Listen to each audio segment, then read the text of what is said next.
주신 말씀을 본문으로 해서 행복하게 사는 비결, 이런 제목으로 은혜의 말씀을 나누기를 원합니다. 여러분, 추석이 다가오고 있습니다.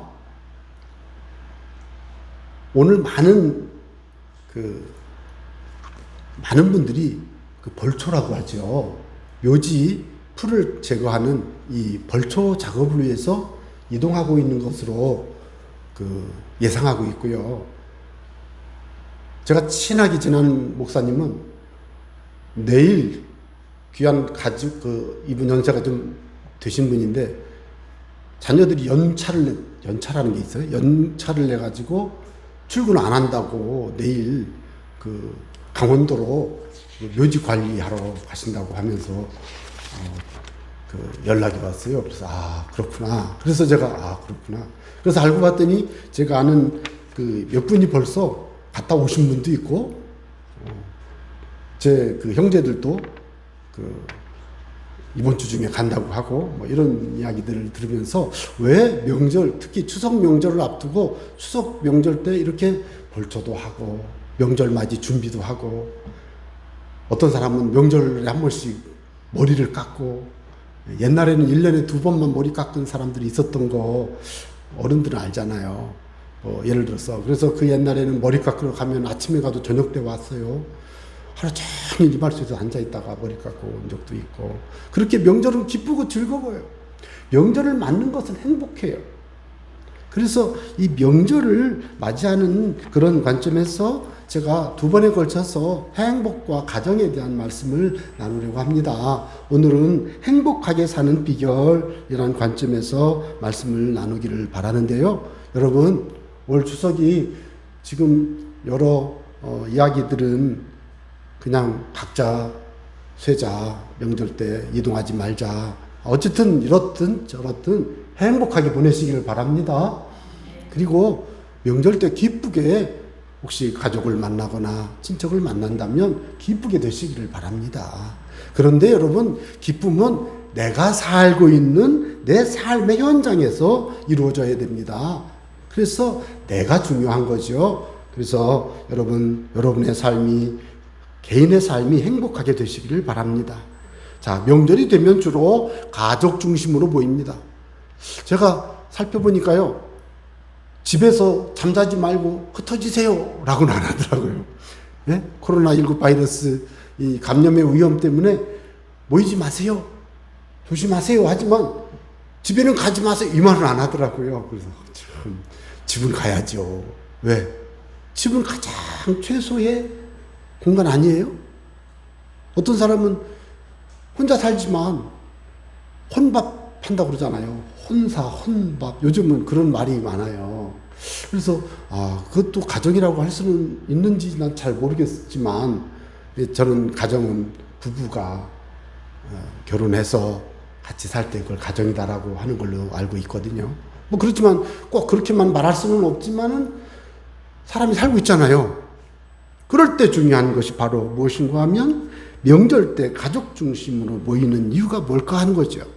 그거는 한 사람의 행복이 가정의 행복을 가져오고, 한 가정에 한 부모님이 시간이 지나다가 보니까 자녀들이 결혼을 해서 이제는 자녀들도 독립된 가정을 이루었는데 명절 때마다 5남매, 7남매가 다 모여 대가족을 이루더라고요. 핵가족이든 대가족이든 그 가족의 중심에 누군가 한 사람의 힘쓰고 애쓴 노력으로 그 가정이 세워지고 행복해지는 것입니다. 이처럼 한 사람이 중요합니다. 그런데 오늘 우리가 읽은 말씀에도 이 시편 128편의 말씀을 가지고 5월 달에 얼마나 많은 설교가 교회에서 드려지는지 몰라요.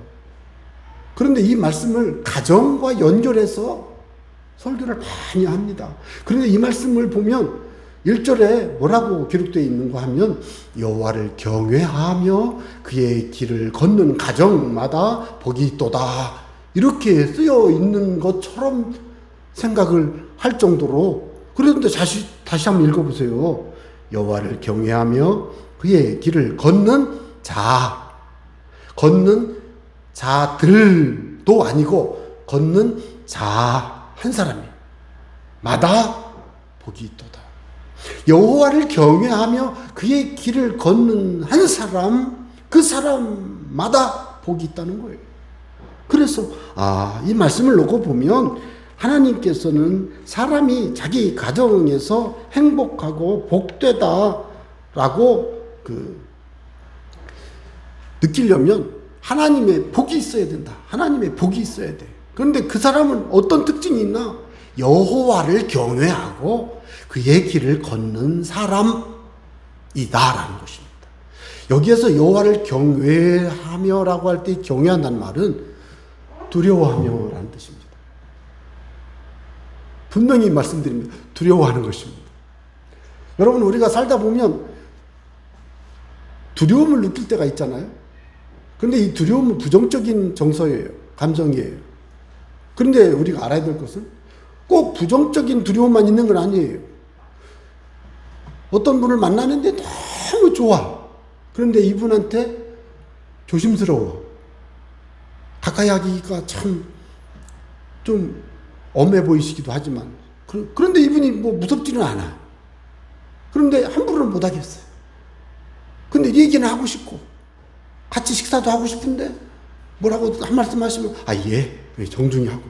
이러면서, 여러분, 이걸 어떻게 보면 예의 바름이라고 생각할 수도 있지만, 어떤 만난 그분의 품격이나 외양에서 풍겨나오는 어떤 그 어미함, 엄한 모습, 이런 것 때문에 어린 애기들은요, 다 알아봐요.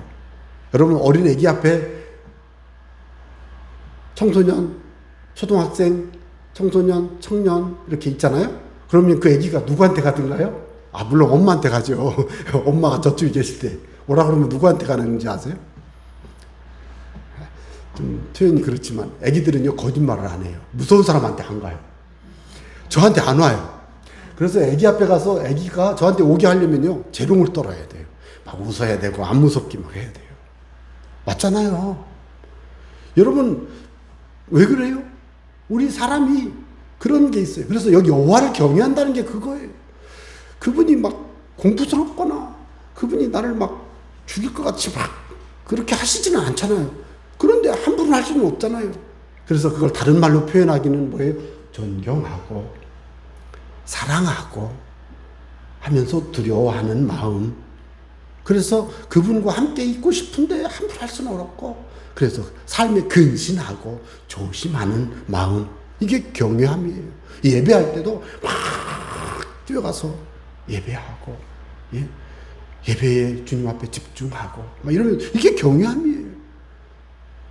요셉처럼 보디발의 아내가 유혹할 때 내가 어떻게 하나님께 죄를 짓겠습니까? 하고 용감하게 물리칠 수 있어요. 감옥에 갔잖아요. 감옥에 가는 어려움이 와도 하나님 앞에서 자기를 지키고 하나님을 기쁘시게 하는 삶을 사는 그 태도가 경외함이에요. 두려움이에요. 이런 마음을 가지고 그의 길, 하나님의 말씀을 따라 사는 사람 복이 있답니다. 믿으시기 바랍니다.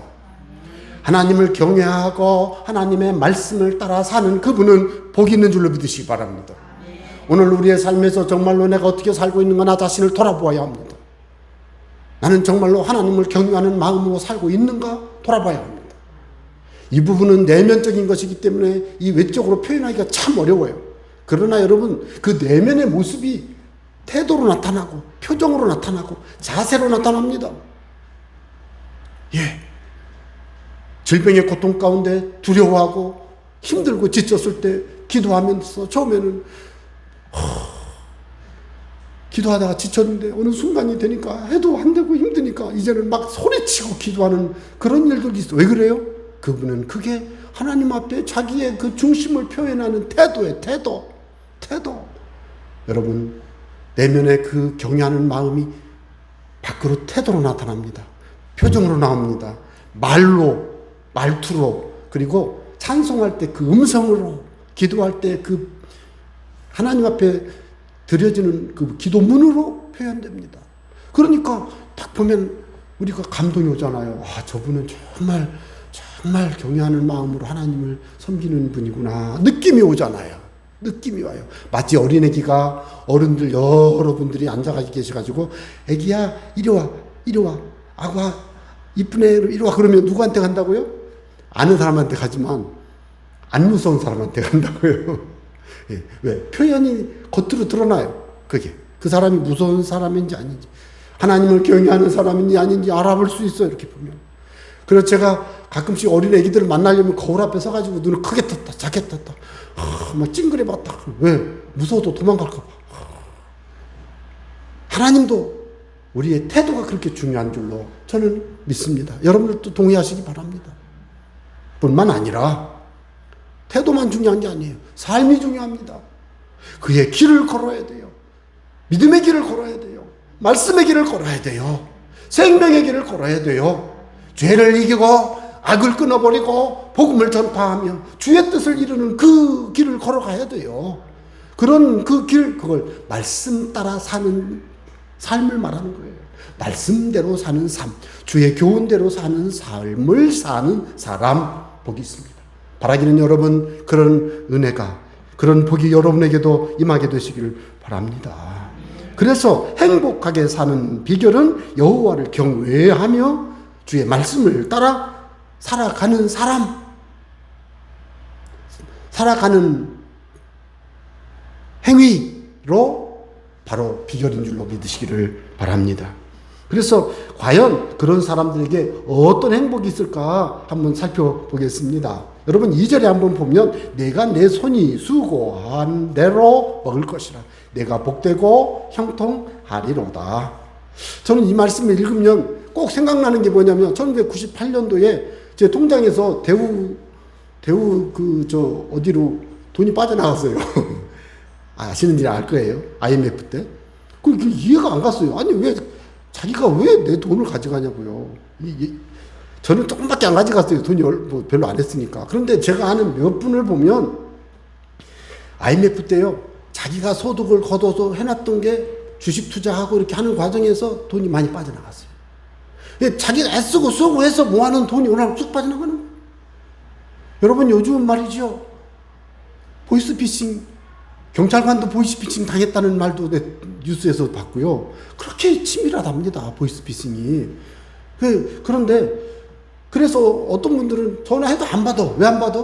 보이스피싱인 줄 알고 아는 전화 아니면 절대로 안 받는 분도 있어요. 이해 가요. 왜 그래요? 내가 수고하고 애썼는데 그 수고한 것이 다 남의 것이 됐으면 어떻게 되겠습니까? 그런데 여러분 하나님을 경외하고 주의 말씀을 따라 살아가는 사람에게 하나님이 어떤 복을 주셨습니까? 첫 번째는요. 어떤 행복을 주셨는가 하면요. 경제활동, 사회활동이 잘 되는 복을 주신 줄로 믿으시기 바랍니다. 자기 손의 일이 복되고 형통합니다. 보세요. 내 손이 수고한 대로 먹을 것이라 내가 복되고 형통하리로다. 내가 복되고 형통하리로다. 저는 이 말씀을 생각해 볼 때 일사천리로 막힘없이 천리길을 흘러가는 물처럼 축축축축 잘 풀리고 잘 되는 그런 일, 그게 형통이라는 뜻이잖아요. 그런데 복이라는 말도 그런 뜻이에요. 잘 된다는 뜻이에요. 복, 잘 된다는 뜻이에요. 형통, 그것도 잘 된다는 뜻이에요. 그런데 이 보통 성경에서 말하는 이 복은 하나님의 은혜로 우리의 삶의 막힘이 뚫리고 인생의 문제가 해결되고 하나님의 사랑과 희생으로 죄의 문제가 극복되고 은혜로 하나님의 주신 사명을 이루기 위해 힘차게 살아갈 수 있는 그런 힘을 얻어 잘 되는 그런 걸 성경에서 말하는 복이다라고 하잖아요. 그러니까 여기 이 말씀을 잘 보면 손에 일이 잘 된다잖아요. 저는요 교우들과 대화할 때 당황할 때가 언제냐면요. 저는 그런 분을 제가 목회 30년 하면서 한 5분을 만났어요. 주로 젊을 때 만났어요. 요즘은 그런 얘기 안 하시더라고요. 젊을 때. 그러니까 제가 부목사 때 젊으니까 어른들이 마음이 편하셨던 모양이에요. 그러니까 신방 가거나 혹은 대화할 때 막 저한테 하소연을 하시는 거예요. 뭐라고 하셨는지 아세요? 저는 그때 굉장히 당황했죠. 목사님, 교회 다녀봐야 별로 뭐 좋은 것도 없고요. 뭐 그저 그래요. 왜요? 뭔 일이 있었는데요? 아니 뭐 제가 말이죠. 새벽 4시 반에 일어나 새벽 5시에 새벽 기도하고 집에 가면 6시 반인데 밥 해먹고 7시 반에 출근해서 하루 종일 일하고 5시에 퇴근해가지고 식사해서 하고 30분간 또 운동하고 가서 1시간 기도하고 잠자고 그렇게를 내가 10년, 20년을 살았는데 세상에 우리 집에 된 게 아무것도 없어요. 아, 이러는 거예요. 에? 아니, 된 게 왜 없어요? 아, 그냥 밥만 먹고 살았어요. 그래서 제가 뭐라고 하죠? 집사님, 식사만 하고 사시는 거 그게 복이요. 그러면 식사하다 말고 병원에 입원하고 출근하다가 교통사고 나고 직장 생활하다 직장 잘리고 집사님 자식이 아기가 태어났는데 12달이 되면은 기저귀를 뗄 줄 알았는데 기저귀도 안 떼고 말도 안 하고 겸손하게 20살까지 그렇게 있으면 그게 어떻게 될겠어? 그러니까 가만히 생각을 해보니 맞네요. 아, 맞지요. 여러분, 아무것도 된 일이 없어요? 아니에요. 하나님이 하셨습니다. 하나님이 지켜주셨습니다. 하나님이 돌보아 주셨습니다. 하나님이 그것을 그렇게 아무 일이 없도록 지켜 인도해 주셨기 때문에 가능했던 것입니다. 그러니까 그걸 돌아보니까 맞네요. 나 이 얘기를요, 요즘은 이런 이야기를 저한테 안 하시더라고요. 내가 설교 시간 몇 번 했더니 안 하시더라고요. 그런데 있잖아요. 아무 일도 없이 잘 사는 게 바로 그게 행복인 줄 믿으시기를 바랍니다. 여러분들도 지금 이 얘기에 별로 동의를 안 하시는 분이 있어요. 그냥 학교 생활 막 3년 쭉 해서 졸업하고, 에휴, 또 고등학교 가야 돼. 아유, 또 대학 가야 돼. 아니, 고등학교도 못 갔으면 어쩔 뻔했어요. 또 대학 가면, 아니, 대학 못 갔으면 어쩔 뻔했어요. 또 막 열심히 출근해가지고, 아니, 직장 못 다녔으면 어쩔 뻔했어요. 생각해보세요. 어떤 분은 막 그래요. 아우, 집에 가면 우리 애기가요. 날 너무 힘들어. 아니, 애기 없었으면 어쩔 뻔했냐고요. 여러분, 우리의 삶에서 내 삶의 작은 부분 그 하나하나가 바로 주님이 나를 지키고 인도하시고 복 주신 증거인 줄로 믿으시면 여러분의 삶은 이미 행복한 것이고, 여러분 오늘 그것을 그렇게 받아들이신다면 여러분은 앞으로 더욱 행복한 인생을 살게 될 줄로 믿으시길 바랍니다. 그래서 말이죠, 우리의 신앙생활은요, 시퍼렇게 살아계신 하나님의 그 눈동자 앞에서요 펄펄 사는 신앙이에요. 그러니까 내가 살아갈 때 어떻게 보면 아무렇지도 않아. 아무렇지도 않죠. 암에 걸린 적이 있습니까? 물론 걸린 분이 있을 수 있죠. 중환자실에서 죽어가다가 기도하고 깨어나서 살아난 사람이 있습니까? 아이고, 그 정도 돼야 뭐 하나님이 나를 돌보셨는가. 그래요? 그럼 한번 하나님께 기도해볼까요? 중환자실 확 실려가가지고 그냥 한 10달, 아이고 미안해, 10달, 한 열흘 이렇게 있다가 샥 살아나가지고 할렐루야 이렇게 해보시고 싶어요?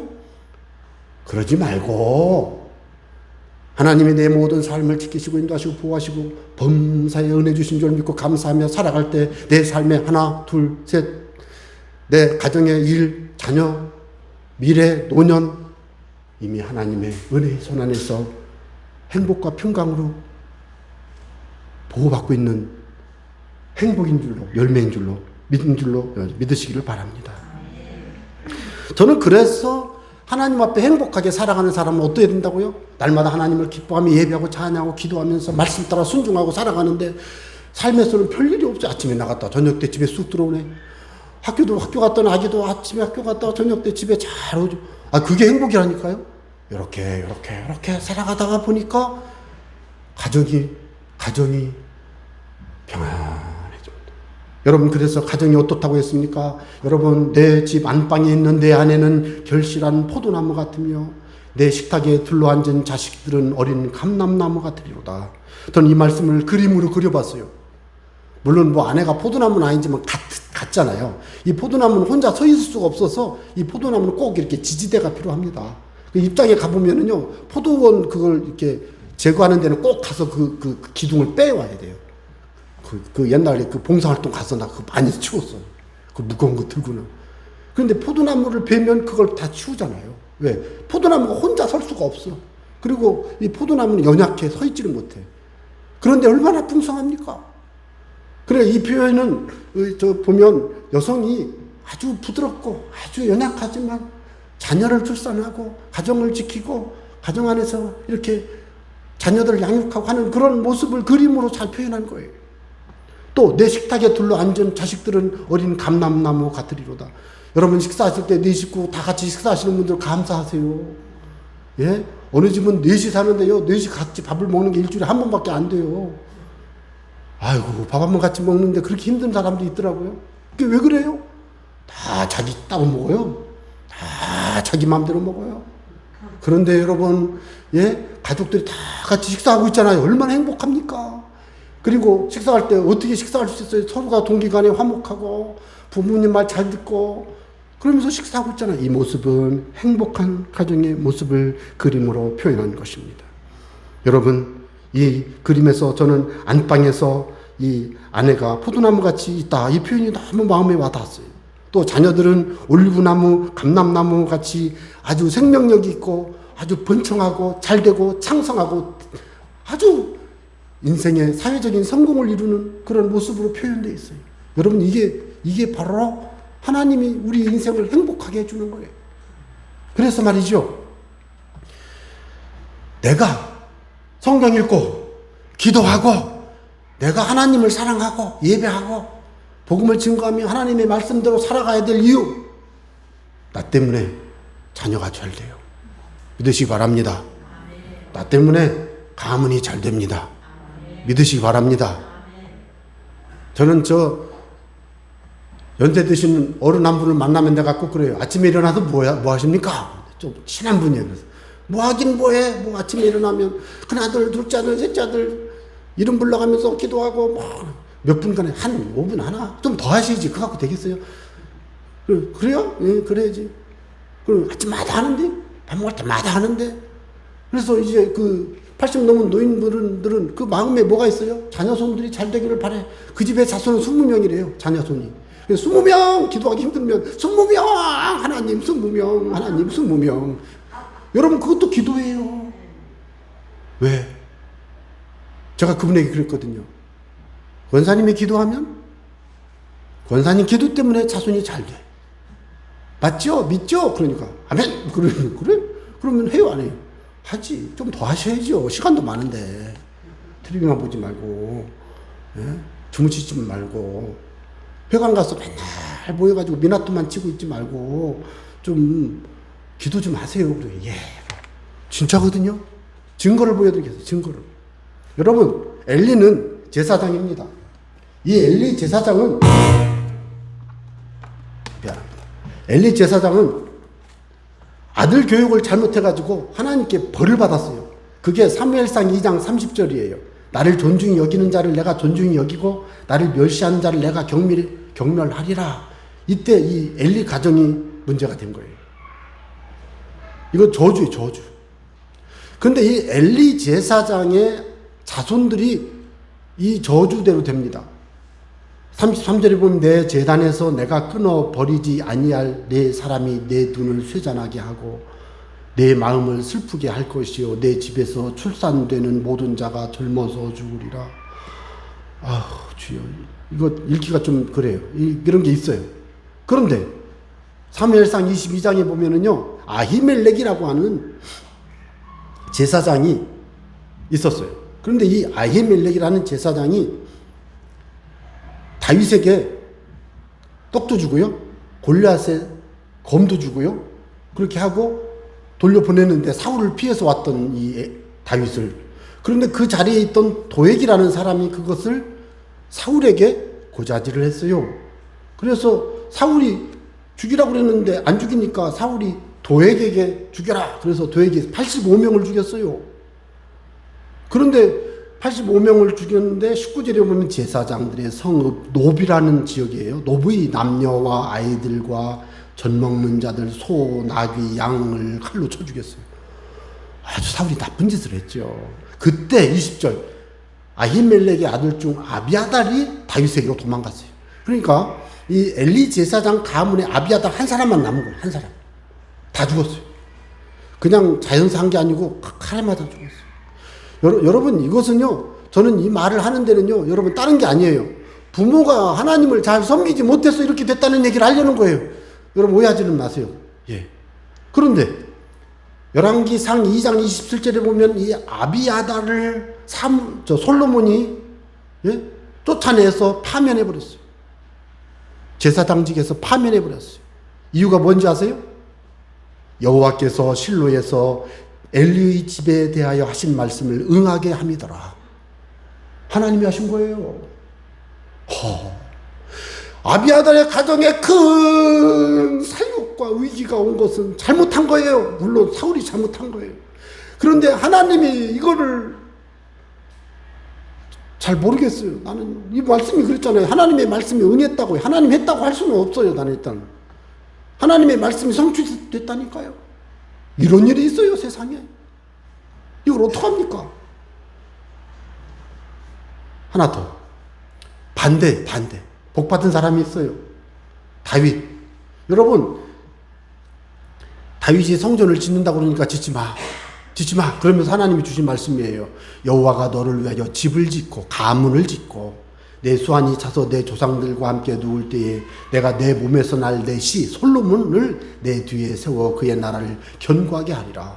그는 내 이름을 위하여 집 성전을 건축할 것이요 나는 그의 나라 왕위를 영원히 견고하게 하리라. 이런 뜻이에요.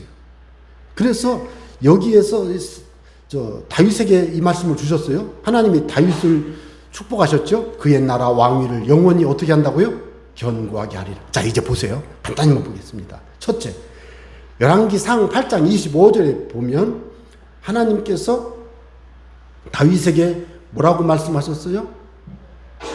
내 자손이 자기 길을 삼가서 내가 내 앞에서 행한 것 같이 내 앞에서 행하기만 하면 내게서 태어나서 이스라엘의 왕위에 앉을 사람이 내 앞에서 끊어지지 아니하리라. 왕이 안 끊어진다는 얘기잖아요. 그래서 다윗의 자손들이 20명이 유다 왕 시드기야까지 되는 거예요. 그런데 므낫세가 너무 잘못을 해서 하나님이 다윗의 약속을 어기고 남한국 유다를 멸망시키게 되는데 므낫세의 죄가 그렇게 커요. 그런데 그때 이제 다윗을 위하여 하신 그 말씀을 지키시옵소서. 솔로몬이 한 얘기예요, 이게. 솔로몬 얘기예요. 다윗을 위하여 하신 말씀을 지키시옵소서. 그런데요, 이게 반복됩니다. 그런데 그거를 꼭 다윗만 한 게 아니더라고요. 여로보암에게 너 북쪽 나라 10개 네가 챙겨가자. 그러면서 하신 얘기예요. 뭐라고 그랬는지 아세요? 내가 만일 내가 명령한 모든 일에 순종하고 내 길로 행하며 내 눈에 합당한 일을 행하며 내 종 다윗이 행함같이 내 율례와 명령을 지키면 열왕기상 11장 38절에 자 보세요. 내가 너와 함께 있어. 다윗에게 함께 했던 것처럼 내가 다윗을 위하여 세운 것 같이 너를 위하여 견고한 집을 세우고 이스라엘을 내게 주리라. 누구에게 이걸 줬어요? 여로보암에게 줬어요. 여로보암에게. 북왕국이 얼나라 10지파 모아가지고 북왕국 이스라엘 만들어 놓고는 금송아지 우상 만들어 놓고 남쪽 못 가게 했던 이 여로보암, 이 말을 듣고도 다윗의 길을 떠나 여로보암이 자기가 우상 숭배의 길로 갔잖아요.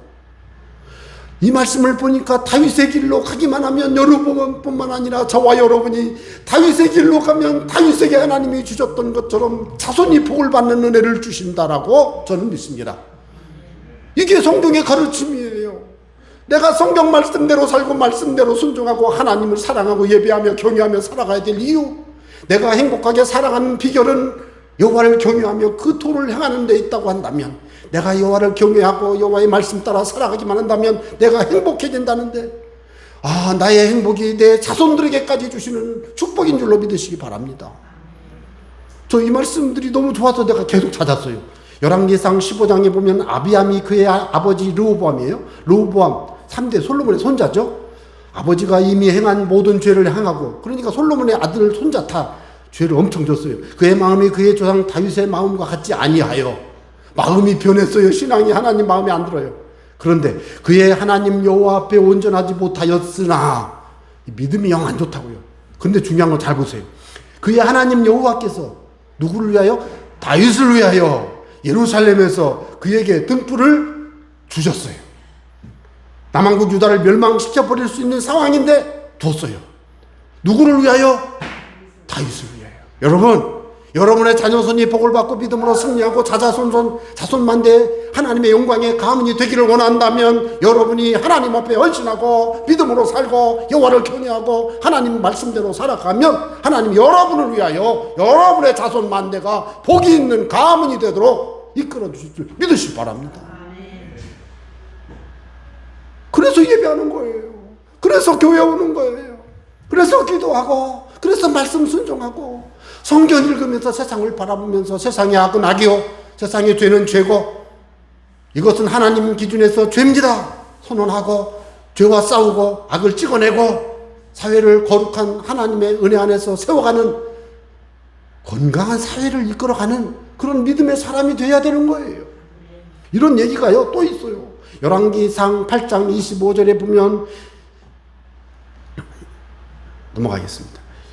열왕기상 8장 19절에 보면 여호람 왕이 있는데 여호와께서 그의 종 다윗을 위하여 유다 멸하기를 즐겨하지 아니하셨으니, 이 말은 뭐냐면요, 여호람이라는 왕이 아주 못됐는데 여호와께서 다윗하고의 약속을 생각해서 다윗의 자손 만대를 영원히 왕위에 있게 하겠다는 약속을 했으니까 다윗을 위하여 멸하기를 즐겨하지 아니하시고 지켜줬다는 거예요. 여러분, 오늘날 여러분이 잘되고 잘나가고 복받고 있다면 혹시 여러분 부모님, 조부모님, 조상이 4대 5대 조상이 기도하면서 심어놓은 그 신앙의 수고와 헌신과 섬김 때문에 받고 있는지 돌아보시기 바랍니다. 아니라면 여러분이 그런 조상이 되시기를 바랍니다. 다윗은 20대까지 그 왕위가 유지되래. 왜? 다윗이 그렇게 위대한 사람이에요. 다윗 한 사람의 그 수고, 믿음의 헌신과 수고가 하나님 마음을 감동시킨 거예요. 예. 히스기야 때도 마찬가지. 히스기야에게 이사야가 말했어요. 열왕기하 19장 30절, 유다 족속 중에서 피하고 남은 자는 다시 아래로 뿌리를 내리고 위로 열매를 맺을지라. 회복을 말하는 거죠. 남은 자는 예루살렘으로부터 나올 것이요 피하는 자는 시온 산으로부터 나오리니 여호와의 열심히 이 일을 이루리라 하셨나이다 하니라. 그러므로 여호와께서 아수르 왕을 가리켜 이르시기를 그가 이 성에 이르지 못하며 이리로 활사를 쏘지 못하며 방패를 성을 향하여 세우지 못하며 치려고 토성을 쌓지도 못하고 오던 길로 돌아가고 이 성에 이르지 못하리라 하셨으니 이는 여호와의 말씀이시니라. 그런데 그 뒤에 뭐라고 했는지 보세요. 내가 나와 나의 종 다윗을 위하여 이 성을 보호하여 구원하리라 하셨나이다. 여러분, 히스기야의 눈물의 기도, 히스기야의 성전에서의 그 기도, 얼마나 귀한 기도입니까? 근데 이 말씀에서는 내가 다윗을 위하여 이 성을 보호하여 구원하리라. 아니, 히스기야가 기도해서 하나님이 도와준 줄 알았어요. 그 말도 맞아요. 도와주실 때 하나님이 히스기야 기도도 들으셨어요. 그런데 본질적으로 누가 하나님 앞에 이루는 게 있어요? 다윗 이거예요. 여러분, 내가 오늘 믿음을 지키고 내가 오늘 하나님을 사랑하고 살아가야 될 이유가 바로 여기 있는 거예요. 우리 굳이 이 세상 모든 사람을 위해서 우리가 헌신하고 봉사하자, 그것도 괜찮지만 일단 내가 살고 있는데 가문이 나로 인해서 복을 받는 은혜가 임하게 되기를 바랍니다. 그래서 내가 여호와를 경외하며 주의 말씀을 따라 살아야 되는 거예요. 그래서 내가 중요한 거예요. 여러분 가정에 내가 중요한 거예요. 내가 나 이상규가 아니고 여러분 각자 자기가 중요한 거예요.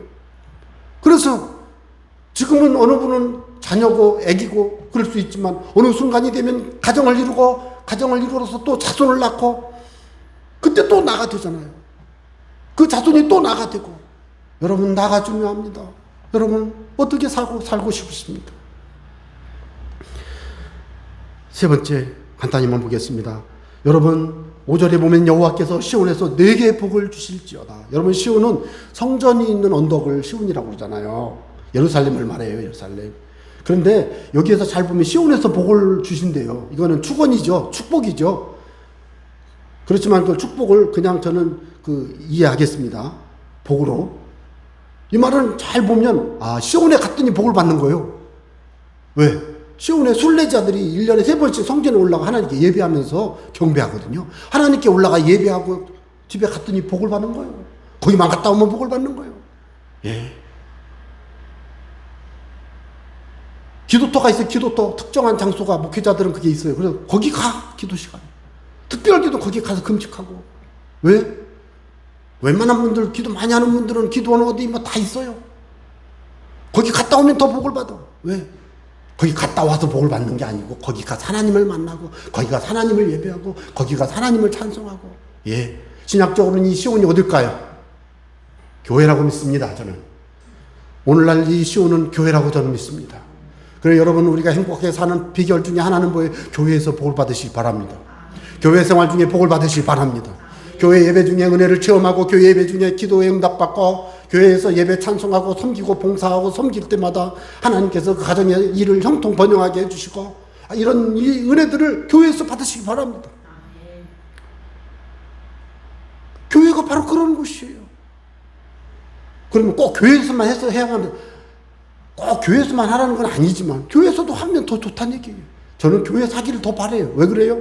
교회 중심의 신앙생활이 중요하다고 저는 믿기 때문에. 바라긴 여러분은 새순교회를 통해서 복을 받으시는 은혜가 있게 되기를 바랍니다.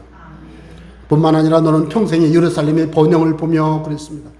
이 말은요, 한 사람이 은혜를 받고 복을 받았더니 그 사람 때문에 세상이 번영하는 것을 본다는 얘기예요. 뭐예요? 자, 우리가 지금 1000만 성도라고 하면은 우리 대한민국에 한 250만 가정이, 250만, 300만 가정이 자기 가정에서 신학생활 잘했던 옆집이 복을 받고, 잘했던 동네가 복을 받고, 잘했던 그 시가 복을 받고.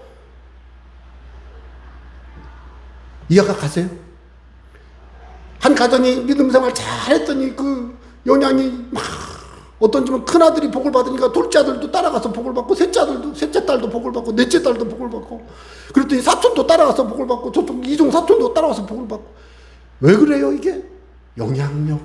나 때문에 복을 받는 사람들이 생기는 거예요. 자꾸 바라보고 쫓아와서. 그런 은혜가 여러분에게 임하게 되시길 바랍니다. 명절 때 여러분이 가서 만나는 사람들이 여러분으로 인해서 예수님을 만나고 기도하게 되고 하나님의 은혜를 경험하고 하나님 앞에 힘써 나오는 은혜가 임하게 되길 바랍니다.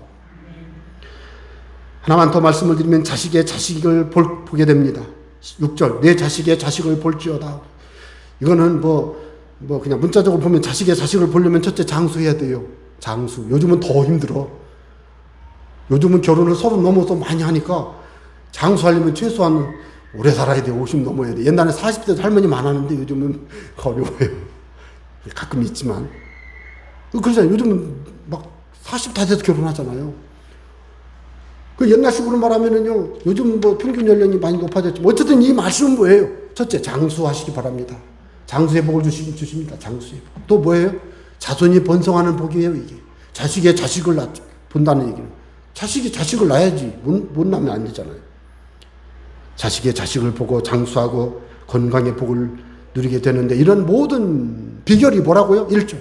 여호와를 경외하며 주의 말씀을 살아갈 때 이런 복을 받게 된다고 말씀하고 있으므로, 저는 오늘 여러분에게 행복하게 살아가는 비결을 128장 1절의 말씀을 통해서 권면하고 마치기를 원합니다. 바라인 여러분, 여호와를 경외하시기를 바랍니다.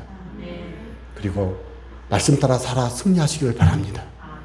혹시 내가 부족함이 있으면, 내가 힘들고 어려워도 나 때문에 우리 아들이 잘 된다니, 나 때문에 우리 손주가 잘 된다니, 내 딸이 잘 된다니, 내가 더 기도해야 되겠구나, 더 하나님 중심으로 살아야겠구나, 그런 은혜로 살아가신 여러분 되시기를 주 이름으로 부탁합니다.